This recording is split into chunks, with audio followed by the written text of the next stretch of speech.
আহোমগাঁও আৰু মিলনপুৰ এই কটকীপাৰা এই অঞ্চলটো নতুনকৈ জালুকবাৰী সমষ্টিৰ অন্তৰ্ভুক্ত হৈছে আৰু ইয়াৰ ৰাস্তাসমূহৰ অৱস্থা শোচনীয় আছিলে। মুখ্যমন্ত্ৰী মহোদয়ে ইতিমধ্যে এই অঞ্চলৰ 7টা ৰাস্তাৰ অনুমোদন দিছে আৰু আজিৰ পৰা আনুষ্ঠানিকভাৱে কাম কাজখিনি আৰম্ভ হ'ব। আনুমানিক আপোনাৰ 6-7 কোটি টকাটো লাগিব। গোটেইকেইটা ৰাস্তা মিলি আনুমানিক 6-7 কোটি টকাৰ এইটো অনুমোদন দিয়া হৈছে। নমস্কাৰ, মই জীৱন ভকত। আজি এই নতুনকৈ আমাৰ মিলন নগৰ উন্নয়ন কমিটিৰ এজন সদস্য আৰু এই মিলন নগৰ অঞ্চলটোত বহুত আমি ইয়াতে অহাৰ পৰা বহুতো যিহেতু ভুগিছোঁ, বহুত ৰাস্তা হোৱা নাছিলে। আজি আমাৰ এই অসমৰ যিজন তেজস্বী প্ৰতাপী খুব সুন্দৰ আমাৰ মামা, যিজন আমাৰ খুব সবৰে হৃদয়ত তেখেতে লৈ ফুৰে বা তেখেতক স্থান দিছে। আমাৰ জালুকবাৰী সমষ্টিত তেখেত আমাৰ আজি অসমৰ সৰ্বশ্ৰেষ্ঠ মুখ্যমন্ত্ৰী হিমন্ত বিশ্ব শৰ্মাৰ ডাঙৰীয়া সমষ্টি। গতিকে তেখেতৰ এই সমষ্টিত আজি আমি এটা ৰাস্তাৰ আধাৰশিলা স্থাপন কৰিব পাৰি আমি নিজকে বহুত ধন্য বুলি অনুভৱ কৰিছোঁ, নিজকে ভাগ্যৱান বুলি অনুভৱ কৰিছোঁ।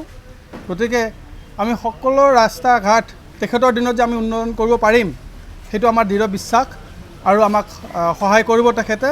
গতিকে আমাৰ আগন্তুক নিৰ্বাচনত তেখেতক আমি জয়ী কৰি আৰু যাতে আমাৰ ৰাস্তা ঘাট পদূলি ইত্যাদি যাতে আমি ডেভেলপ কৰিব পাৰোঁ তাৰে আশা কৰি তেখেতৰ জিন্দাবাদ ধ্বনি দি আমি আমাৰ শ্লোগান এটা দিব খুজিছোঁ। হিমন্ত বিশ্ব শৰ্মা জিন্দাবাদ, জিন্দাবাদ। হিমন্ত বিশ্ব শৰ্মা জিন্দাবাদ, জিন্দাবাদ। আজি আমি মিলন নগৰ যিমানখিনি নিবাসী আছোঁ ইয়াত প্ৰায় 100 ওপৰৰ আমি গোটেইখিনি মানুহ গোট হৈছোঁ ইয়াত।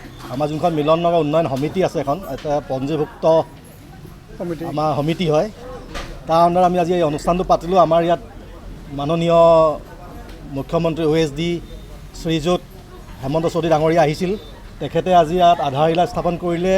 মিলন নগৰ যিটো ৰাস্তা, যিটো বহুত দিনৰ পৰা আমি যুঁজি আছিলোঁ যাতে ৰাস্তাটো হওক, আজি তেখেতে আহি ৰাস্তাটো শিলান্যাস ৰাখিলে আৰু আশা কৰোঁ যাতে এই মাহৰ ভিতৰতে কামটোও আৰম্ভ হ'ব। তেখেতে আশ্বাস দিছে আৰু আমাৰ ডিপাৰ্টমেণ্টৰ ইঞ্জিনিয়াৰো আহিছিলে, তেখেতলোক আশ্বাস দিছে যে কামটো এই মাহৰ ভিতৰতে আৰম্ভ হ'ব।